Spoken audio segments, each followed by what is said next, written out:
Hi guys, this is your lesson on your first Mark reading, chapters 1 through 4 and 8. You'll see me looking up and down a lot because I have my text in my lap and my checklist, which includes 12 points that I want to make, so get your note-taking hands ready. I'm going to try to limit myself to about a minute per item, which probably isn't going to happen all the time. But if I can keep pretty much on target, this should be about a 20-minute lesson, so let's go. Number 1, very first verse of the text, the beginning of the gospel about Jesus Christ, the Son of God. So let's do some word definition here to make sure that we understand exactly what's being said and exactly what these words mean. The word gospel is a Greek word. We just borrowed it into English. Gospel means good news. Ga is the good part, spell is the news part. Gospel, good news. So whenever you hear talk about Gospels, we think of it as a genre of writing in the Bible, and it has become that. There are 4 Gospels in the Bible. What those Gospels do is they tell the story of Jesus. They are essentially biographies. So this kind of interesting in that the good news of Jesus, and we already talked about how it's a missional religion, Christianity is, the good news is not just a list of commandments or truths. It is the story of the life of Jesus, the fact that he was born, the fact that he preached, the fact that he died, the fact that he resurrected. That's the good news. That's what a gospel is. The New Testament begins with 4 gospels, and we're just looking at the shortest one, which most historians think was actually the first gospel written. So the beginning of the gospel about Jesus Christ, of course, Christ is Greek for Messiah. So the thesis of the whole book is, here is the good news about Jesus, who we think is the Messiah or Christ, and we also think that he is the Son of God, God being the Jewish God named Yahweh. That's the thesis of the whole book. That's point number 1. On to number 2. We open our story with a character called John the Baptist. And in this day where people didn't have last names, they often got labels. And there's more than one John in the story. So the first one we open up with is named John the Baptist. Footnote, he was Jesus's cousin. And he apparently is going around preaching that Jesus is on his way, that the Messiah is on his way. Get ready, because the Messiah that you've been waiting for what, like 1,000 years? Probably more like 500 years. He's coming. And so I'm going to clean you up for the occasion. And that's why he's baptizing people. Now let's keep in mind that this baptism is happening even before Jesus starts his ministry. It's definitely before Christianity is established. It's before the death and resurrection, obviously. So we're going to go to this archetypal meaning of what baptism is. It's cleansing. You're dirty. You're not ready to see the Messiah and meet him. We're going to dunk you under the water, which symbolically cleans you up, bring you back up, clean and ready. And that's exactly what this particular scene is all about. It happens in the Jordan River, which, interesting trivia, is actually kind of a dirty brown kind of river that runs through Israel. But it is, because it's the scene of this baptism, it becomes very famous. And you'll often hear people talk about the Jordan River as the river that you cross over on the way to heaven. So that's kind of Christians' version of the river Styx.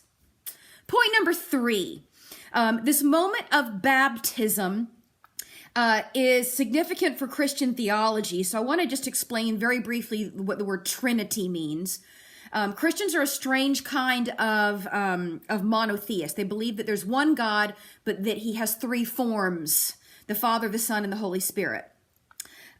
Which some people look on as being polytheistic, but Christians say no. It's more like water. Water comes in liquid. It can be vapor. It can be ice. So, but they're all the same H2O substance. They just are delivered in, different forms. So that's kind of the basic idea of the Christian Trinity. I'm sure you've seen the word all over the place on lots of churches. People named Trinity. And this is the first glimpse in the whole Bible that we get of the Trinity. When Jesus comes up out of the water, baptized along with everybody else. So let's make note of that. That's kind of interesting. He is not coming to say, oh, I am the Messiah. I am all better than you. Bow down because I alone am the chosen one. Yes, he is special, but he also is extremely humble. And so he's just getting cleaned up. He's getting baptized with everybody else. And when he comes up out of the water, there's a big sign from heaven to let everybody know, okay, he looks like one of you, and he's going to live a life just like one of you. And you can relate to him, and he's a common guy, but he is also at the same time uniquely special. So we've got Jesus the Son in the water. We've got the Father, whose voice comes down from heaven.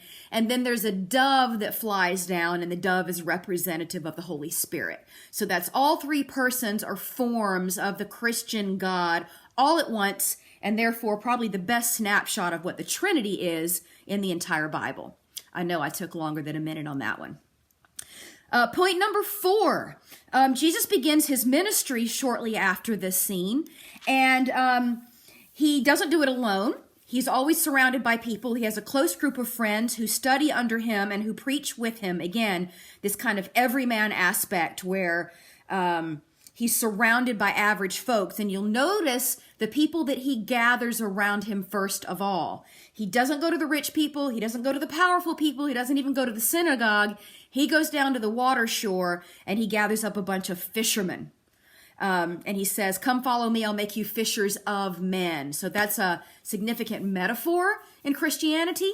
And again, it goes back to that missional idea that we've already talked about, that this is a religion that believes that it has distinctive good news that needs to be spread to everybody else.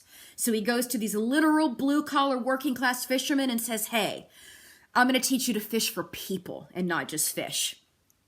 It is kind of significant on the same point that Jesus was raised as a carpenter. And so when he shows up preaching at the synagogue, everybody is amazed, because this would be like you're sitting in church and the pulpit's empty and the plumber from the back row just, walks up in his working clothes and takes to the pulpit and preaches the best sermon you've ever heard. That's kind of what's happening here. Very common man, very average kind of guy, carpenter, hanging out with fishermen, teaching fishermen, and he shows up at the synagogue, and suddenly he's like the most amazing preacher anybody's ever heard. And so this is how his following begins. Point number 5, he does amazing things, which immediately sets him apart from the common man. His appeal is a very common man, everyman appeal, but the things that he does set him apart and make him amazing. He can cast demons out of people. And the cool thing about that is that when the demons fly out, they recognize him and they say, oh, don't hurt us. We know who you are. And so for a demon to recognize Jesus, that of course means that he's much more than a human being. Jesus also heals lepers, Lepers. You probably came across that word if you were reading well. A leper is someone with leprosy. Leprosy is a skin disease. It's not really around much anymore because we figured out how to conquer it. But it is a horrible, horrible, horrible skin disease where your skin rots and pieces of your skin and fingers and nose parts, they fall off.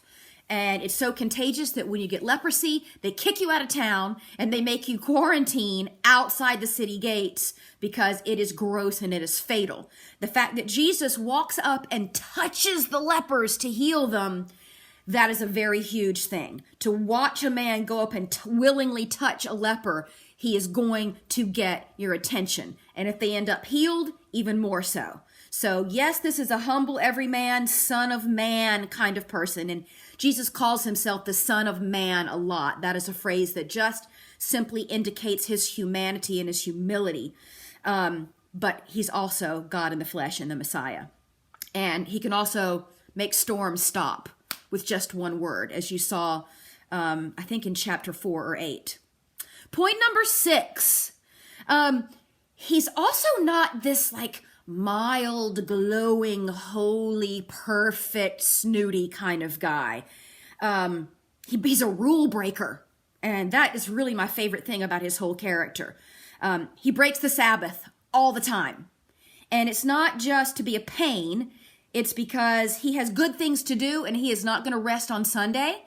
So he is literally breaking the law. It's the religious law, but with the ancient Israelites, it's kind of the same thing. They call him a blasphemer, and that's kind of another important word. Remember when he heals the paralyzed guy who they drop down through the ceiling? Not only does that indicate that he's getting really famous for all of his miracles, but he heals the guy, and then he doesn't just say, oh, now your legs are better, go home. He says, I forgive you your sins. Okay, well, a regular guy can't do that. That would be like me forgiving Mary for slapping Bob. I don't get to forgive Mary for her sins against Bob unless I'm God. So that's what Jesus does, is he forgives his sins, and immediately the Pharisees, the religious authorities, go, whoa, wait a minute. You can't do that. That's blasphemy. And so now, not only is he becoming famous among the people, right? He's becoming suspicious and an enemy of the religious authorities. And then he also hangs out with a lot of undesirables. He goes home and has dinner with a tax collector. That's a huge deal because the tax collectors are Jews who collect money from fellow Jews and turn it over to the Romans, who are their oppressors. They're godless oppressors who know nothing of Yahweh. So tax collectors were bad guys. And apparently the folks that hang out with Levi the tax collector, a bunch of other sinners that the religious authorities would turn their noses up at, this is who Jesus is hanging out with.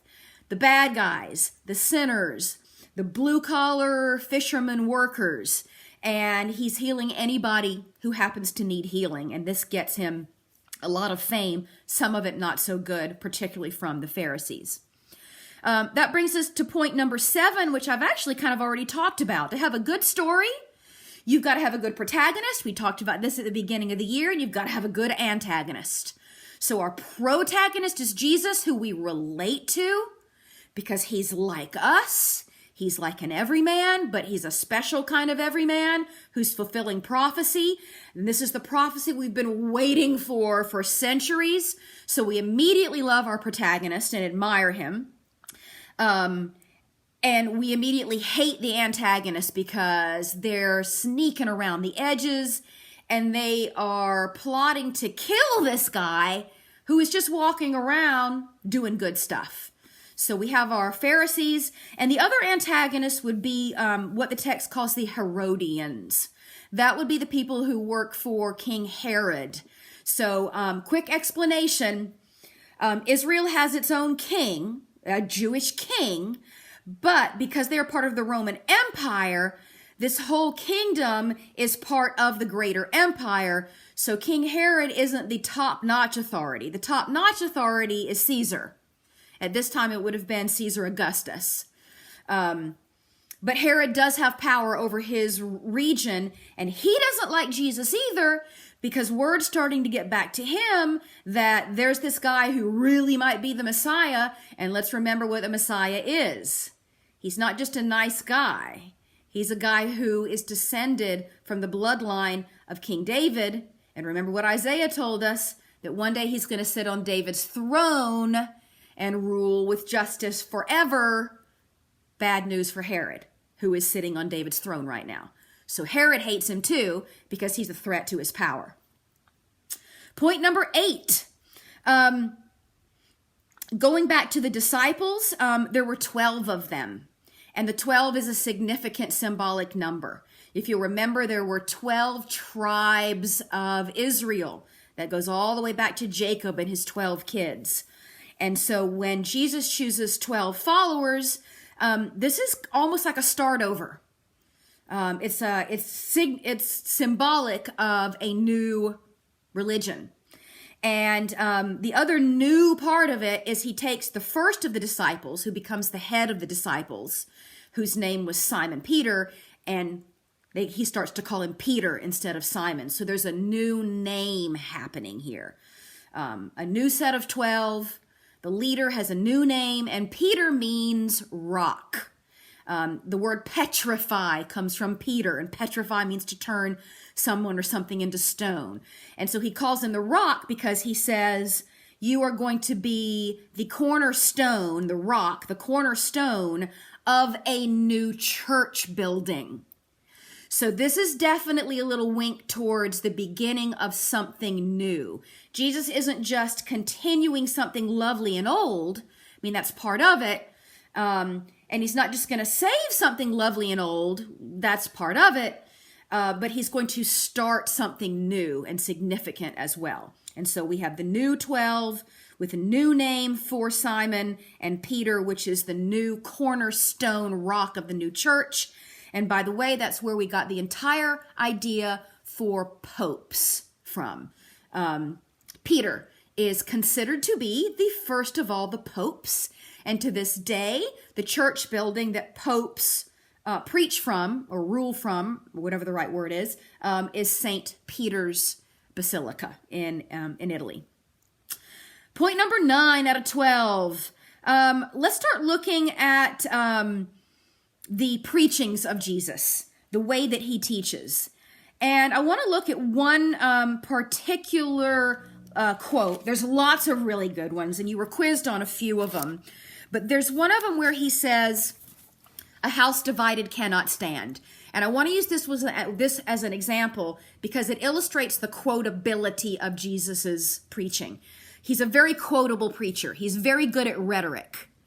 And he has very catchy phrases, and he has very clever responses to the Pharisees who are trying to test him and prove that he's not such a great guy or a great teacher after all.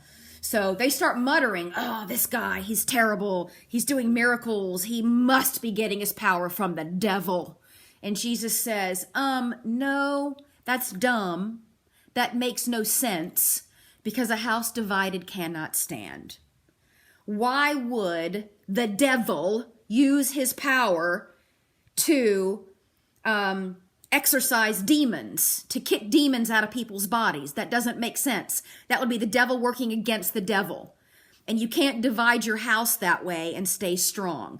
And so a house divided cannot stand is his very clever and very quotable answer to these ridiculous, jealous, angry Pharisees who are trying to find a clever way in to, take Jesus down a peg and show everybody that he's not the great teacher that they think he is. Of course, he is the great teacher that they think he is. And he squashes their argument pretty hard. You'll see sometimes you'll see bumper stickers that say, "A house divided cannot stand," and half of it will be like a Carolina Gamecock, and half of it will be a Clemson Tiger. And that's another really good illustration of how quotable Jesus is. Even if you don't know anything about the Bible or Christianity, he is such a well-known speaker, and the King James Version of the Bible is such a well-known translation that phrase, "a house divided cannot stand," has just become part of our everyday way that we talk. And it even has squeezed its way into jokes that we make about sports, in that maybe mama loves Clemson and daddy loves the Gamecocks, so a house divided cannot stand. One other point I want to make about the nature of his teaching is the parables. And your quizzes all had questions about parables in them. I think that the parables illustrate another really important characteristic about our main character, which is that when he preaches, he doesn't just get up and say, "You need to do this, you need to do this, you need to do this. This is the way to go to heaven. This is what will happen to make you go to hell." He actually never does any of that. He actually is very earthy and very practical in the way that he teaches. And he teaches everything with metaphors. All the parables are symbolic and metaphorical. And like the light in the darkness, and we don't want to put the tub over the candle, or spreading the seeds. And those are just a few of them. We skipped most of the parable chapters in your reading assignment for the sake of time. So if you are interested in a little bit more of actually the nature of what Jesus is teaching people, then you'll want to go back and pick up some of those other chapters that we skipped, like 5 and 6 and 7. Almost done. Point number 11 out of 12. Not only is he hanging out with the kind of bad guys and breaking the Sabbath, but he gets irritated and even mad sometimes. And I think this is another really, really important part of seeing Jesus as a human being, a son of man. He is the anointed one. He's a human just like the rest of us. He's just also God in addition to being man, which is another one of those weird theological things that Christians believe, which is that he's completely human and completely God all at the same time. But I am really drawn to these human parts of him. He gets irritated at the disciples for misunderstanding his comments about the Pharisees and the yeast. And the disciples go, wait a minute, is he mad at us because we forgot to bring bread for dinner? And then Jesus goes, are you kidding me? You just saw me create an entire meal for 4,000 people out of a few loaves of bread. Why would I be mad about forgetting bread? And you've been hanging out with me for all these years now and listening to me preach for all this time, and you still don't understand what I'm trying to preach? So he gets irritated with them. He is an enigma, which is kind of a fancy word for just he's a mystery. He's so earthy and so human, but yet so wonderful and so elevated and so godlike as well. And I want to point out one more little detail in this 11th point about his humanity and kind of his dark side, is that he heals the blind man with spit. That is not lofty. That is not fancy. That is not a fancy church ceremony with stained glass and music and incense.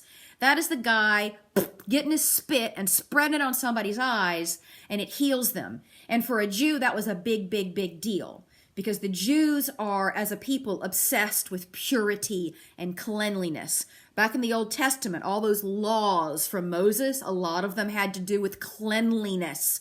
Which animals were clean enough to eat and which weren't.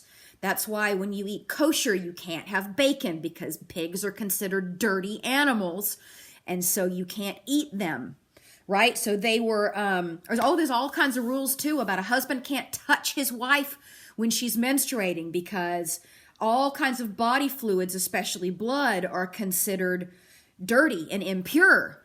Vomit is impure. Spit is impure. So the fact that Jesus heals someone with spit is almost a mockery of what the Jews believe in. So again, it is a new twist on Judaism. It doesn't cancel out the law, but it makes people rethink what the law meant. Maybe purity isn't about physical things like blood or spit or vomit, or what kind of food you put in your mouth. Maybe purity is something else. And we'll talk a little bit more about the themes of Jesus's teaching and his new angle on Judaism in our next lesson based on the last set of readings. 12th point. As we get to the end of chapter 8, there is some significant foreshadowing here. He's not just getting famous, he's already famous. He's not just healing people and spreading good news. He's getting closer to the end of his story now. And the story is starting to shift toward the dark side. And he starts to say, you know what? This isn't going to end well. I'm going to die. We saw a number of little moments, particularly here at the end of your first set of readings, where he tells his disciples, I'm going to die. I'm going to rise again, but I'm going to die. And Peter gets mad at him. Peter says, don't you talk like that. The Messiah is supposed to win. Don't you talk like that. Let's stay positive. And Jesus says, get behind me, Satan, which is a pretty strong disagreement with Peter. Says, you've got to pay attention to what I'm saying. It isn't going to end well. I am going to die.